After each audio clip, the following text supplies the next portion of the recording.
আজকের গভীর ভালোবাসার গল্পটিতে এক স্বামী স্ত্রীর রিয়েল ভালোবাসার গল্প নিয়ে আসা হয়েছে।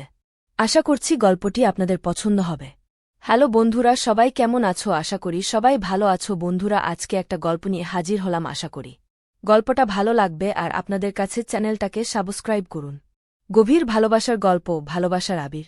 খেতে বসে ভাতের থালায় মাঝে মধ্যেই চুল পাওয়াটা আমার অভ্যাস হয়ে গেছে। যেদিন খেতে বসে ভাতের থালায় কালো চুলের বদলে একটা সাদা চুল পেলাম, কয়েক মুহূর্তের জন্য আমি হতবাক হয়ে গেলাম। একসাথে সংসার করতে করতে আমার রানীটার মাথার সেই কালো কুচকুচে চুল, যে চুল দেখে মুগ্ধ হয়ে থাকতাম, যে চুলের ঘ্রাণ আমার পুরো শরীরকে শান্তি দিত, সেই কালো চুল আজ সাদা হয়ে গেছে। ভাতের থালাটা সরিয়ে রেখে আয়নার সামনে গিয়ে দাঁড়িয়ে দেখতে নাম নিজেকে, দেখি আমার মাথার চুল ঝরে গিয়ে টাক পড়েছে। পিছনের গুটি কয়েক চুলে সাদার আভা, শরীরের সেই টান টান চামড়া আজ ঢিলে হয়ে গেছে। পিছন থেকে নীরার ডাকে আমার চিন্তা জালছিন্ন হল। সে বল, কি গো, খাওয়া ছেড়ে হঠাৎ করে আয়নার সামনে দাঁড়িয়ে কি দেখছ? আমি জবাব দিলাম, নিজেকে দেখছি। নীরা নীরা নিজেকে কি দেখছ আবার? আমি নীরাকে সামনে টেনে এনে জড়িয়ে ধরে গলায় একটা চুমু দিয়ে বললাম, দেখছি কিভাবে তোমার সঙ্গে সংসার করতে করতে বুড়ো হয়ে গেলাম। বুঝতেই দিলে না আর তুমি। নীরা, কি যে বলো? কে বলেছে তুমি বুড়ো?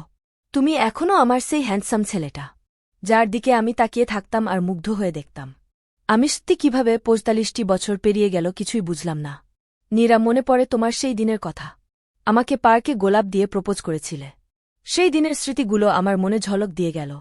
নীরা বসেছিল পার্কের বেঞ্চে আর আমি হাঁটু গেড়ে গোলাপ দিয়ে প্রপোজ করেছিলাম ওকে। খুব মনে পড়ছে তার লজ্জাময় মুখটা।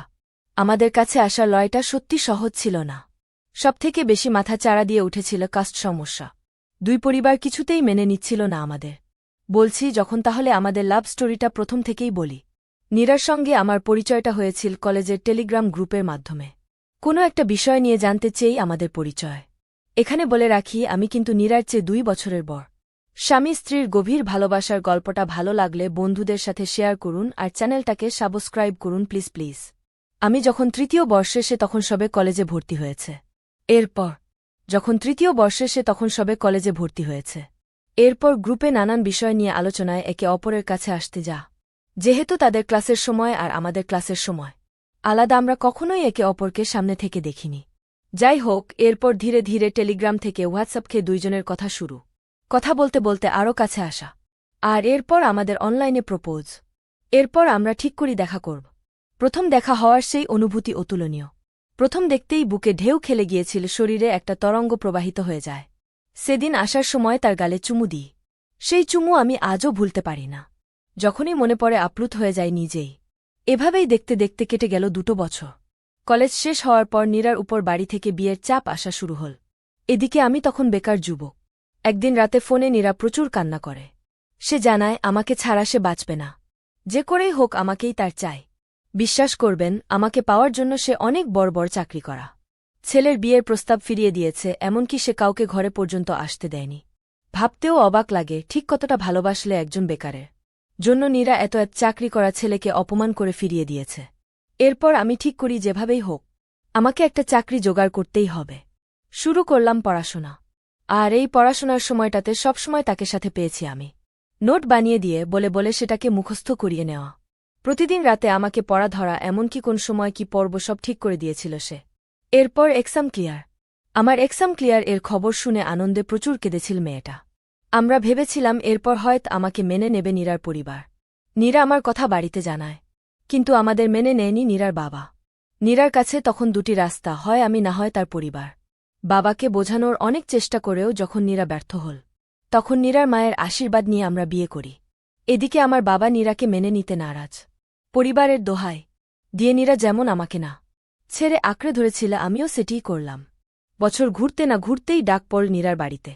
শুনলাম নীরার বাবা আমাদের মেনে নিয়েছে। এদিকে নীরার বাবা মেনে নেওয়ার কিছুদিন পরেই আমার বাবাও আমাদের মেনে নেয়। মহাধুমধাম করে বিয়ে হয় আমাদের। সত্যি সেদিন অনেক কেঁদেছি দুইজনে। একে অপরকে জড়িয়ে ধরে। যদি আমরা সেদিন একে অপরকে আঁকড়ে ধরে রাখার মত কঠিন সিদ্ধান্ত না নিতাম, আজ হয় দুইজনেই কুরে কুরে শেষ হতাম। এদিকে বছর ঘুরতে না ঘুরতেই নীরাও একটি চাকরি পেয়ে গেল। এরপর আমাদের সুখের সংসার। আর মাঝে কেটে গেল ৪৫টা বছর। আমাদের ছেলে মেয়ে দুইজনে আজ প্রতিষ্ঠিত। সব মিলিয়ে আমাদের সুখের সংসার। নীরা কি ভাবছে তো আয়নায় আমার দিকে তাকিয়ে? আমি ভাবছি আমার এই টুকটুকে রানীটাকে নিয়ে একদিন আবার সেই পার্কে যাব। সেই পার্কে যেখানে আমাদের প্রথম দেখা হয়েছিল। আবারও মাখিয়ে দেব নিজেদের ভালোবাসার আবিরে। বন্ধুরা, গল্পটা শুনে ভালো লাগলো আপনারা? আর যদি স্বামী হয়ে থাকেন তাহলে স্ত্রীরকে ভালোবাসবেন, আর যদি স্ত্রী হয়ে থাকেন তাহলে স্বামীকে ভালোবাসেন। বন্ধুরা, আর আপনাদের ভালোবাসা এইভাবে পুরনো হোক। এই বলে এখান থেকে বিদায় নিলাম। ধন্যবাদ বন্ধুরা সবাইকে।